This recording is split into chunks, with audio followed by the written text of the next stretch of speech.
All right, YouTube fam. We are back for another dive into, well, it's not really my diary, I guess. I don't know what you'd call it. I guess I was calling it a diary because that's what Letterboxd called it. But I found a problem with Letterboxd. And I think I mentioned this on the last episode. But, at first I was thinking, I've flip flopped. You may or may not be old enough to remember this, listener, but there was a presidential candidate, John Kerry, when I was in college. When I was I was a poli sci major, so I was like following the elections like really closely. And Kerry, I forget what he did. It was something about his Vietnam service, but anyway, he got branded a flip flopper because on issues. No, it was something with his voting record in Massachusetts. That's what it was. His Vietnam service was a whole nother thing. But yeah, I have been flip flopping back and forth on my channel. I think they actually threw flip flops at him at some event or whatever, but that's neither here nor there. So I have gone back and forth because when I initially started doing this, I was like, I'm gonna do film and prestige TV, and then when I got stuck in the weeds, I was like, I can't do TV and film because it's just too much. But then now I'm backing off of that again because it's like, as a writer and I like to think of myself as a creative person. One thing I've realized more and more is like, I have to consume things, and I think I've mentioned this on the last. That's the whole thing with trying to. My goal this year of trying to keep up with, which I'm failing miserably, trying to keep up with Steven Soderbergh or somebody at his level, who's like constantly reading, constantly watching, movies, television shows, and working, and making them on top of it. So it's just, it's an aspirational thing and something that's fun to me. I think if it ever feels like work, then I'll stop. But I would binge watch series and stuff anyway. And so this is just kind of a way, again, for me to share like the stuff that I really respond to with others. So yeah, so the whole reason I said that was Letterboxd. When I was going through the Letterboxd diary on the last episode, it was fine because we were just talking movies, right? But then, I was talking to a friend and then got really, I don't know why this happens to me sometimes, but like I'll watch an episode of a series and then it's like, well, shit, like now I got to go back. I can't just watch one. It's like those chips, right? It's like the Lays. So it was I watched an episode of House of the Dragon because, the new season's coming up pretty soon, and I'm a huge George R. R. Martin guy. I read all the books. I came to the books late.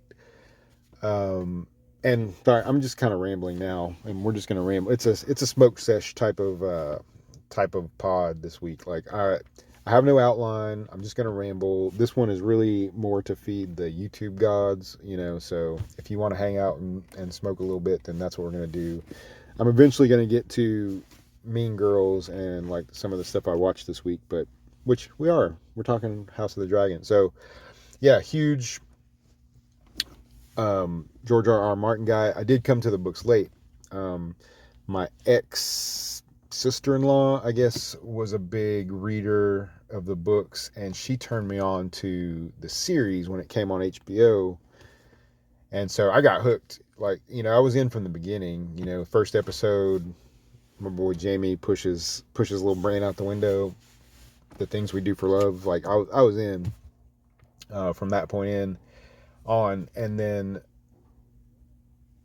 I got ahead, of the show because between seasons, I started reading the books. And so finished all those. I never read the Fire and Blood. I did not read those. not from start to finish. It's a little bit. I've picked at it a little bit, like here and there. So very familiar with the world. Um, Not quite maester level or nothing like that, but big fan of the books and the show. The books are actually can be a little bit long-winded for my taste, but I think that was part of George's thing, right? From what I've heard in interviews, is that he did it that way.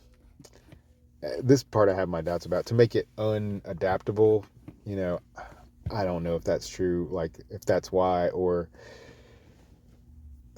whatever. But I have a whole nother thing on that.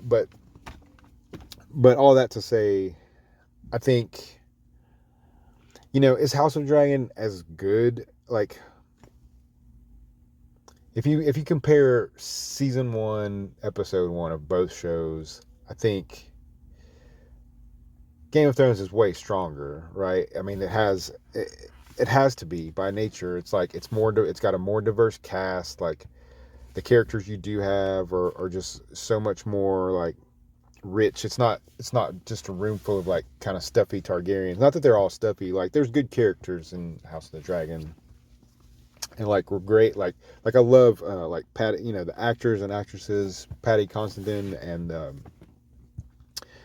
Amy Alcock, and all like, it's great. It's a great show. But if you compare them apples to apples, I mean, the original, I think, holds up more. So yeah, so there'll be more stuff to come on House of the Dragon. So there's already a couple of like synopses up if you want to go through and familiarize yourself with. I'm going to try and get all of those done before season 2 starts airing. And I'll probably put them into, once I have all the episode ones done, then we'll do like a major one. And I'll probably do some like character breakdowns, especially for like, who I'm really interested in? I'm just going to put this here. At least I've only rewatched the first 3 episodes, but I have a very different perspective on my rewatch than I did on the first one. The first time I was all into Daemon. I liked Alicent, but I was kind of partial to Rhaenys, which I think is what I don't know if they're trying to push us to that, to like her more, or Rhaenyra. Sorry, not Rhaenys, Rhaenyra. But that's kind of, it seems like that's where they're kind of pushing you. But on a rewatch, I had a lot more sympathy for Alicent and her side of things, so, and I remember really liking her son. I think it's Prince Aemon, the one with the, he ends up with the eye patch. He loses the eye to get the dragon. So cool characters, just different, almost, I mean, same universe, obviously, but not really even a fair comparison. It's almost kind of like punching down from Game of Thrones. Like, just because of the diversity, for me personally, you had Starks, you had everything going on across the narrow sea, you had like the North, it was, and then you had the characters. There's no Jaime Lannister here, really. There's no Tyrion. There's no Arya, Jon. There's nobody really to get behind so far. I mean, there are, but just not at that same level. But it's still a great show. So, also, The Leftovers, I revisited. Can't remember why. Sometimes you just, like, at least for me, I go back to, I don't know, I just get in the mood and be like, oh, I know, I was thinking about Justin Theroux. I know that sounds weird, but yeah, I'm just a big fan. Not more than that, I'm not going to start stalking him. Although now that I'm back in LA, I think I am going to stalk Jason Bateman when baseball season starts, because I know where he sits at Dodgers games. So, but that's neat. We might edit that. Probably won't, because I don't think I'm going to edit this. This is that raw uncut for YouTube. So Yeah, The Leftovers is another one. I kind of realized, like, I think HBO has been a huge influence, at least their shows and series, really their original movies too, have been a really big influence on me. And I think the stuff that I'm working on now. So I thought it was another good series to like share with some people that may not be familiar with it. So they'll be doing synopses on those, some character stuff, character analysis, typing, that kind of thing, because it's fun. It's just fantastic. Like, it's the book only covers. That's one I have. I've also read the book on that there, and it only covers, I think, season 1, and then so seasons 2 and 3 were like, I think Damien Lindelof's, that's the showrunner. I think that was pretty much him. You know, they have a writer's room or whatever, but there was no book to go off of. So really good stuff. Another one of my favorites. So, and then I ended up watching Mean Girls. Oh, here's why I watched Mean Girls, which is amazing, by the way. And okay, here's why I wanted to talk about Mean Girls. So I did this review, or I watched Barbie came out. Oh, and then I'll do another episode. It won't be this one, but I'm gonna do an Oscar.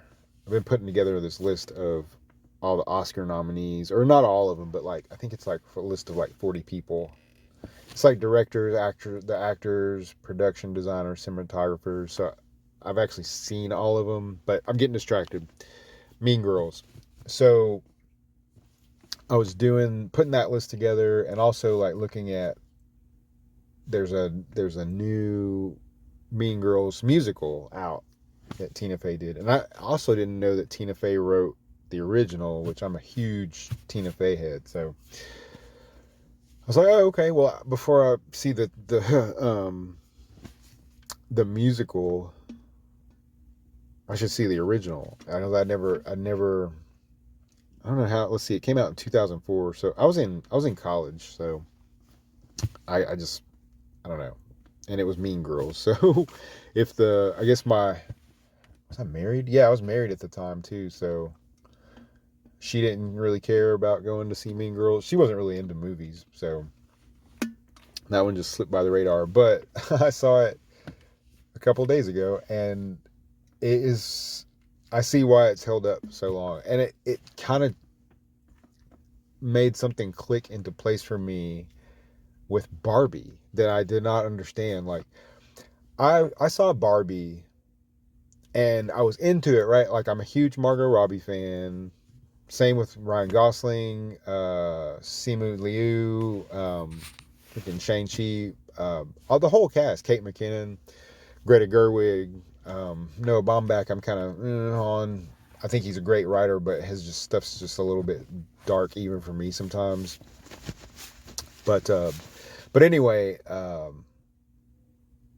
but the narrative just didn't make sense to me. Like, I didn't understand the story. I was like, why is Barbie acting like this? Like, why is she like being so mean to Kent? Like, I didn't understand like why there's this elaborate. Oh, I don't shouldn't. I'm not gonna spoil Barbie.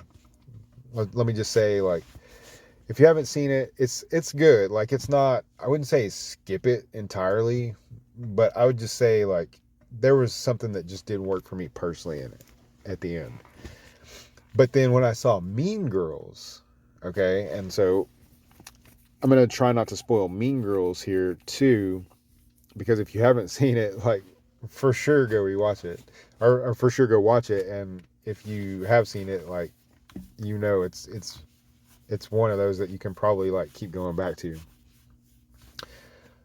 So what I didn't understand until I saw, or about what I didn't understand about Barbie until I saw Mean Girls, is that if this is supposed to be a representation of the mind of a young female, a lot of the ways that they deal with their problems in this movie is the opposite of a way a man would deal with his problems.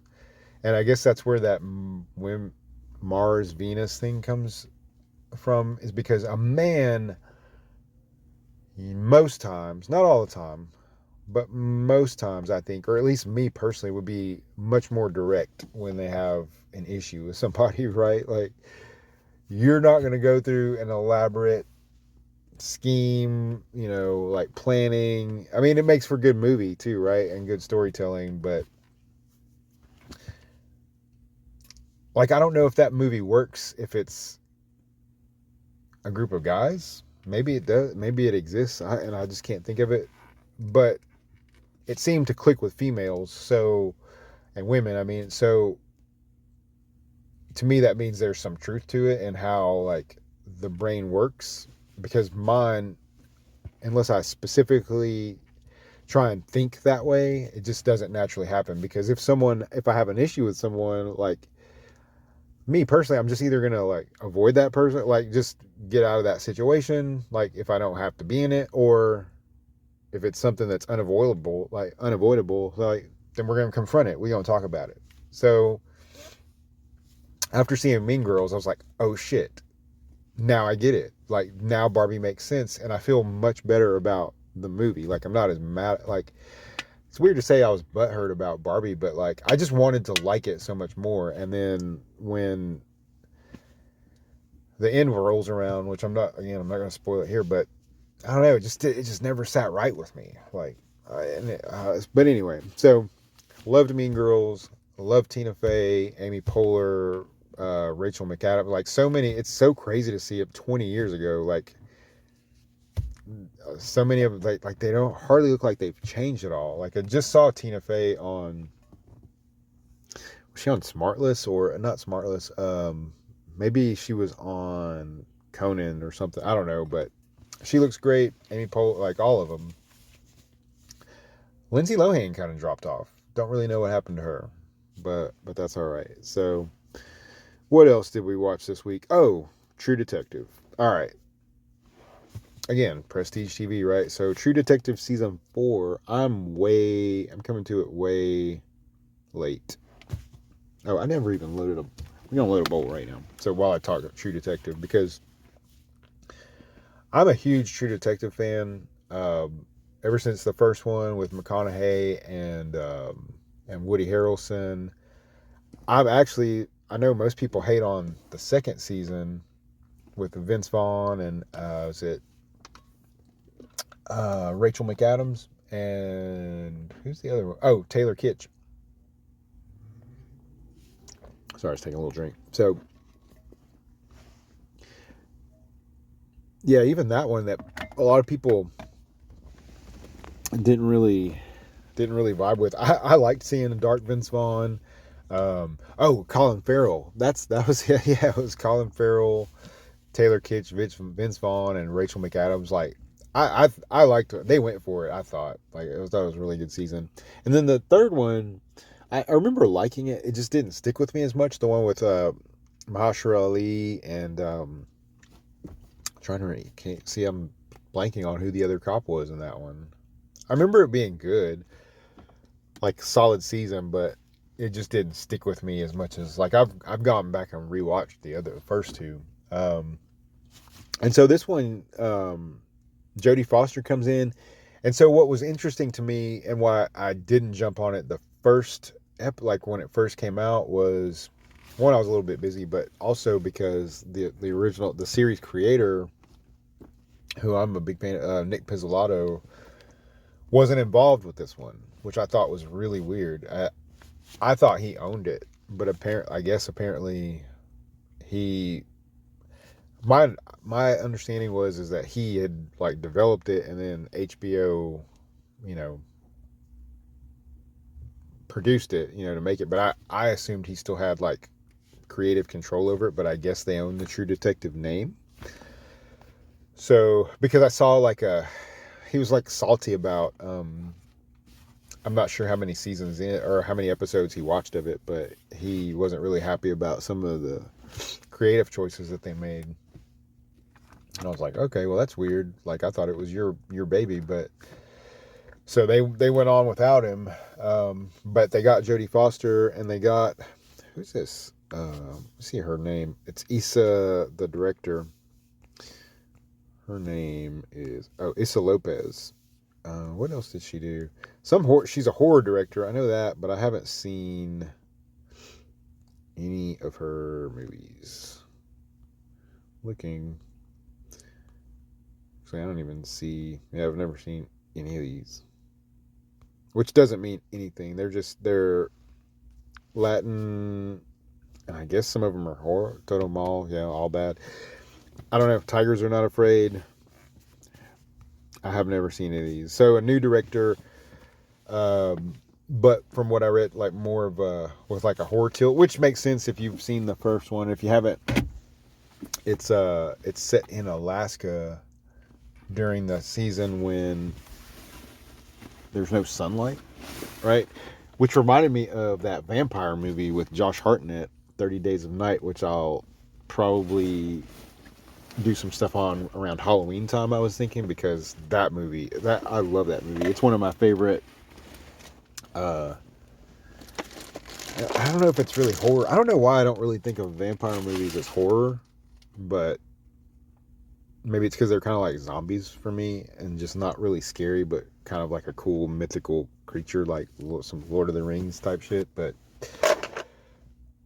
yeah, so it's kind of set. So it's even that kind of tone, like very spooky, which is where I think Pizzolatto's frustration comes in. Is like, for him, I think True Detective is about gritty, like tough, flawed people doing hard jobs in impossible situations, and